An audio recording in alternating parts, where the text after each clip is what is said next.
Nah, Fer, ini kan kalau lu lihat kayak berapa minggu ini market sepi banget, apalagi minggu ini ya. Sempat kemarin hari Senin tuh sepi banget ya. Nah, Parah. gimana? Apa yang lu lihat dari makro atau dari market sekarang nih?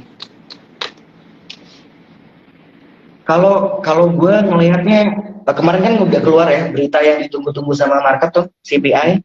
Finally resultnya itu di bawah ekspektasinya market. Market berekspektasi CPI-nya di angka 7,3, tapi resultnya di 7,1.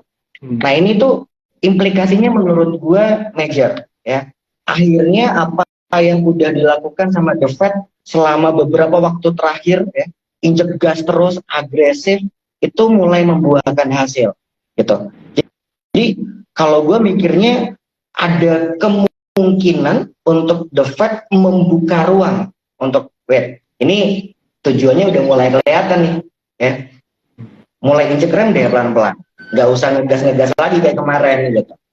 Nah, kalau misalkan opsi ini yang diambil sama The Fed nanti malam, gue sih percaya market masih market akan dapat impact positif.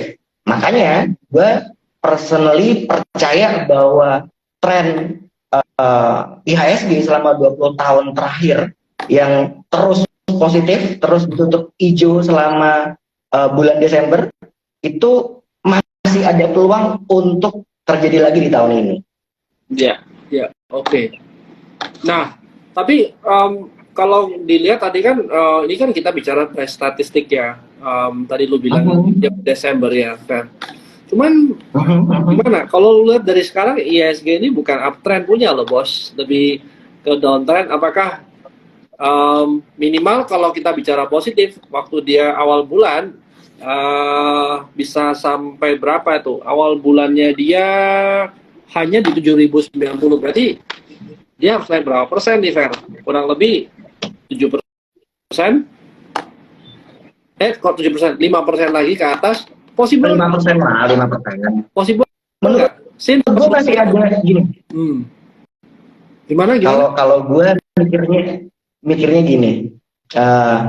Dengan result yang kemarin keluar CPI itu membuka peluang lah untuk market selama bulan Desember ini untuk tutup positif tetap ya. Masih ada setengah jalan nih, jadi baru setengah jalan. Menurut gue setengah jalannya kalau putar balik nggak apa-apa lah kayaknya. Putar balik apalagi kan maksudnya putar balik kayaknya nggak apa-apa lah ya. Apalagi kan kemarin kayaknya IHSG itu udah betting duluan kali ya, CPI-nya keluar hasilnya bagus, makanya indeks naiknya juga lumayan kenceng kan gitu. Iya. Oke. Jadi kalau secara ISG sorry Kom. Tapi gini ya, kalau gua tuh menganggapnya bahwa ini itu satu probability ya. Jadi gua tidak bilang bahwa pasti akan ditutup positif, enggak. Tapi gue percaya probability untuk indeks ditutup positif tahun ini itu masih ada. Oke. Positif itu berarti kalau kita ngomong yang tadi ya berapa? Open di atas 7.081 ya, berarti dia mungkin barusan positif ya, atau minimal di level itu ya, Fair ya? Ya, buat gue yang penting positif itu cuma 0,01% aja udah positif kan. Exactly. Dan kalau misalkan 0,01 artinya potensial upside-nya masih lumayan kalau dari level ini kan. Ya. Nah, cuman kan kalau lu lihat untuk naik ini ya ISG perlu motornya ya, mungkin sama yang big caps ya. Since lu kalau lihat ya Goto kemarin juga lumayan narik ISG lumayan dalam ya. Terus juga banks juga pada turun kan. Nah kira-kira apa nih Fer? At least kita punya hari tanggal 14 nih, kita punya another 2 weeks lagi ya. Dan biasanya kalau kita ngomong ISG atau sebenarnya market di Indonesia waktu akhir tahun ini waktu efektifnya sebenarnya cuma 2 minggu ya, selama 1 bulan, karena ada Natal dan Tahun Baru, terus orang-orang udah pada liburan. Lo masih percaya harganya bakal naik gitu? Kira-kira ada katalis apa yang lo lihat nih, katalis or minimal Apa yang bakal dia ngerek ke atas tuh? Kalau misalkan the Fed-nya tadi membuka ruang untuk mulai less agresif, gitu ya. Jadi kalau misalkan nanti nih resultnya misalkan naikin suku bunga cuma 50 basis point atau di bawah itu, menurut gua memberikan peluang untuk IHSG naik, gitu ya. Terus kalau misalkan tadi nih soal sepinya, menurut gua malah lebih enak kalau sepi kok, ya kan. Kalau orang udah pada liburan, yang jualan di market udah tinggal dikit. Iya, iya, iya. Jadi ya udah, ya mau naikin jadi lebih gampang kan. Kalau misalkan kemarin rame 15 triliun, mau naikin juga duitnya juga butuh banyak nggak sih? Kalau misalkan orangnya dikit, ya udah, yang tinggal yang beli-beli doang kali ya. Iya, iya, iya.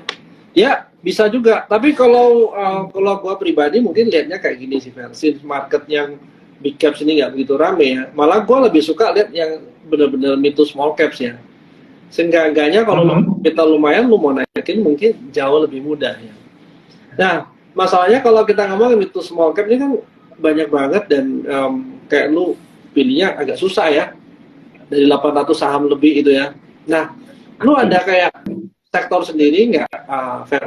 Yang oke, ini gua suka tech, tapi tech yang seperti apa? Atau gua suka oil or suka komoditi yang seperti apa? Atau bodo amat, pokoknya yang naik gue beli gitu. Gimana tuh, Fer? Gue tipe yang bodo amat.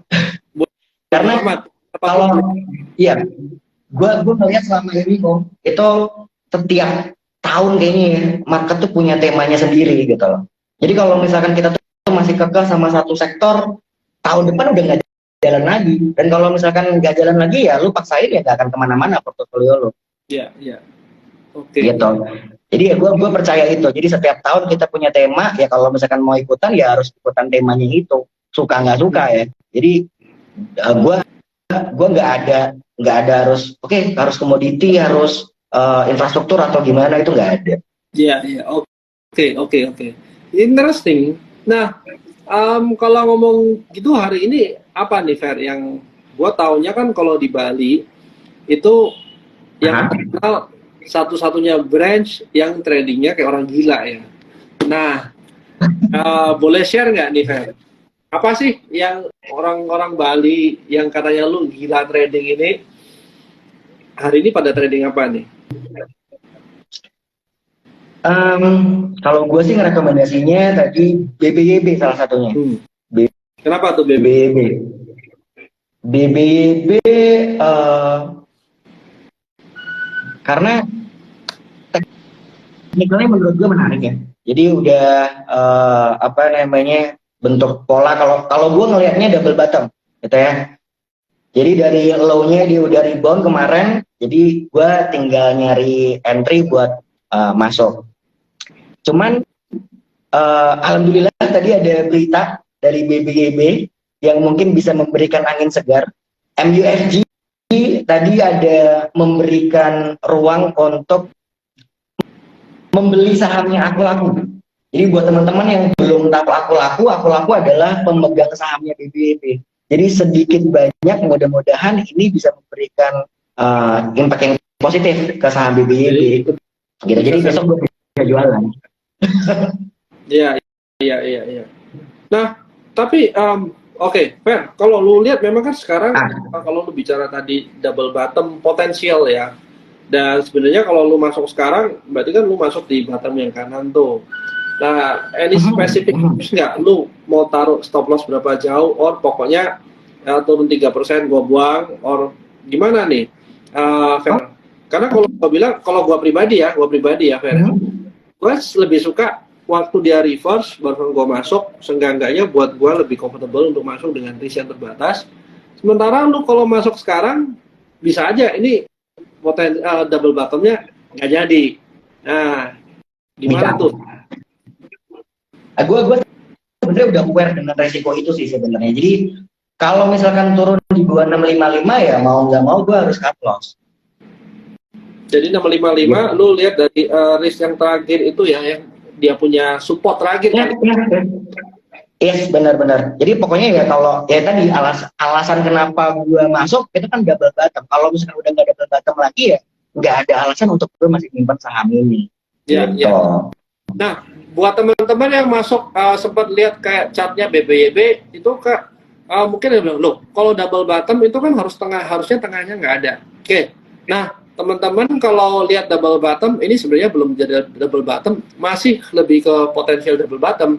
Nah, ada satu swing di tengah yang dikit itu sebenarnya termasuk double bottom nggak? Sebenarnya itu termasuk double bottom, itu namanya kompleks double bottom sih teman-teman. Nah, cuman ya memang kalau kita mau ngambil risk kita mau ngambil risk waktu di bawah itu kita punya potensi dengan risk yang lebih kecil ya. Tapi tadi Ferdi juga sempat ngomong good points ya. Kalau dia 655 dia cut loss. Kenapa? Yang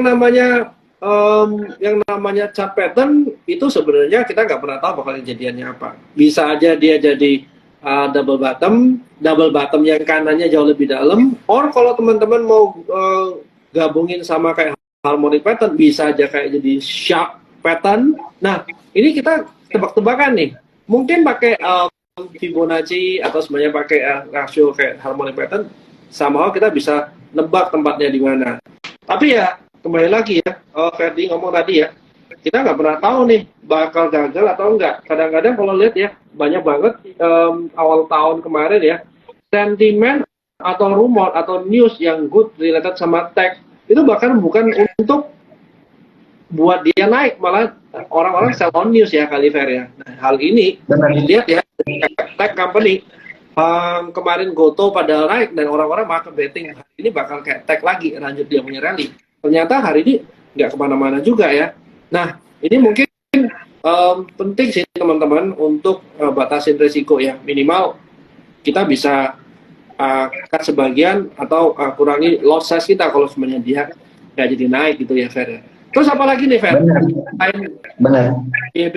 Kan kalau di tempat lo itu tradingnya paling aktif ya se-Indonesia. Gue lihat dari data kita, mungkin Bali itu tempatnya orang yang paling banyak trading ya dari data kita di Indonesia. Nah, apalagi nih, kan harusnya BBYB nggak mungkin satu doang dong. Lu kasih bocoran ke kita gitu. Gimana? Gini deh, kalau misalkan untuk yang trading sih sebenarnya kan ada banyak ya gue, nggak mungkin gue juga cuma ngasih satu doang, gitu ya. Tapi sebelumnya gue juga mesti bilang bahwa di Bali itu modelnya macam-macam.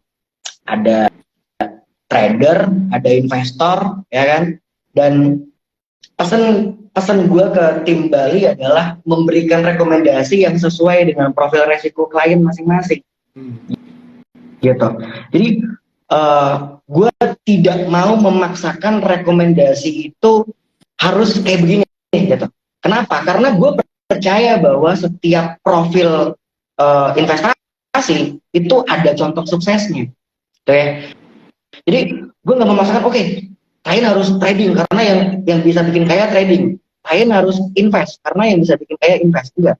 Gue percaya bahwa setiap profil investasi itu ada contoh suksesnya, gitu ya. Kayak contoh nih, trading, gitu ya. Itu udah di Indonesia udah terkenal lah ya yang sekarang itu.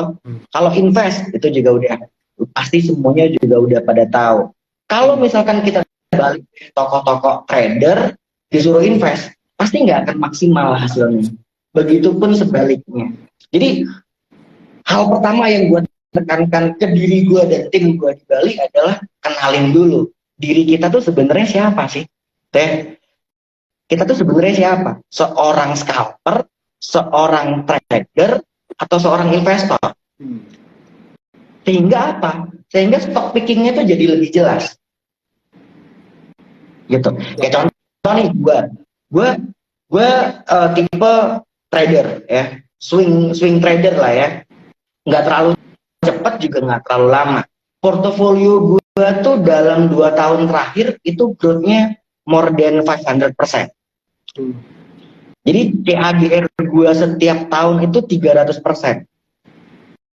Padahal gue itu tradingnya nggak langsung nggak langsung nyetor sekian duitnya, enggak. Gue tuh setiap bulan itu menyisihkan duit dari gaji, gue taruh di pasar modal dan gue tradingin. dan resultnya ternyata oke juga gitu loh. Nah, jadi gue memberikan pesan ini ke teman-teman, ke semua lah ya. Pertama yang mesti dilakuin sebelum stock picking ini oke dan nggak oke, itu mesti kenalin diri kita sendiri dulu. Ya, kalau misalkan kita trader ya, dikasih saham yang tipenya panjang-panjang, pasti ngantuk, pasti males, pasti bosen. Hasil akhirnya nggak akan maksimal, gitu ya. Jadi percuma ngomongin technical ini itu kalau misalkan tipenya invest, ya kan. Ngomongin fundamental yang panjang-panjang 10 tahun ke depan, kalau tipenya besok jualan juga percuma, ya kan. Jadi pertama mesti itu dulu sebelum kita ngomongin stock picking, gitu ya. Nah kalau misalkan kita udah tahu begitu, baru tuh tugasnya tim Trimegah Bali, teman-teman gua di Bali adalah untuk memberikan rekomendasi yang spesifik berdasarkan profil resiko itu, profil investornya itu, gitu. Nah untuk yang selain trading tadi BBYB pasti juga ada banyak, gitu ya. Karena gue mau ngasih yang sedikit view-nya sedikit lebih panjang, gitu ya. Jadi buat profilnya yang agak panjang itu gue merekomendasikannya saham ESA. Tunggu dulu. Surya. Itu kayak ESA, bro. Nah, tadi kan tuh lu ngomong kayak lu punya CAGR 316% ya. Yep. Nah, boleh share nggak itu tipe saham yang seperti apa? Karena kalau kita bilang gini Ferdi, 100% itu susah banget. Ya, apalagi lihat kayak return reksadana 24% lah something ya. Nah, kalau lu sampai berlipat-lipat tuh either bener-bener lu dapat jackpot atau bener-bener lu scalpingin tapi pendek-pendek tapi lu rajin banget. Nah, ini kan pengaruhnya beda sama misalnya gua punya uang cuman 10.000 atau 100.000 or 100 juta. Itu pasti ya kita nggak bisa jackpot segitu banyak tuh, Fer. Kira-kira lu boleh share nggak saham apa tuh? Dan cara lu tadi bukan lamsam tapi kan lu sisikin duit. Nah gimana? Lu masuknya setiap kali turun lu masuk, or lu masuk benar-benar berdasarkan fundamental? Boleh sharing nggak itu? Itu yang mungkin tarik sih liatnya. Kalau gua tuh kayak yang udah gua bilang tadi waktu di awal sih, gua tuh nggak ada pakemnya. Pokoknya gue harus beli saham yang fundamentalnya ABCD, enggak. Gue harus beli yang tipenya teknikalnya bagus, enggak. Jadi gue beli yang menurut gue itu punya potensi untuk memberikan gue cuan. Gitu ya. Mau modelnya story doang, apa? Ya kan? Mau modelnya teknikalnya bagus, polanya cakep, apa? Ya kan? Mau yang fundamentalnya oke, valuasinya murah, nggak apa-apa. Tapi so far yang membuat gue portofolionya growth gila-gilaan adalah saham-saham yang turnaround story. Jadi saham-saham yang udah di-dump sama market, harganya udah drop banyak, tiba-tiba terjadi perubahan di fundamental company. Gitu. Jadi memberikan ruang growth yang gede, potensi cuan yang lebar, tapi waktunya lebih singkat. Gitu. Ya salah satu contohnya yang tadi gue udah sebutin di awal. Apa tuh? ESA tadi, bukan ya? Kan. Gue tuh tiap waktu bisa beda-beda ya. Jadi gue bukan dari satu kali trading and then naik 600% enggak. Jadi gue itu ya udah pelan-pelan ya kan. 1 bulan growth 10%, ada yang bulan berikutnya minus 5%, ada yang 3 bulan growth-nya 100%. Beda-beda. Gue trading, jadi nggak ada saham yang gue simpen yang membuat portofolio gue growthful dari situ.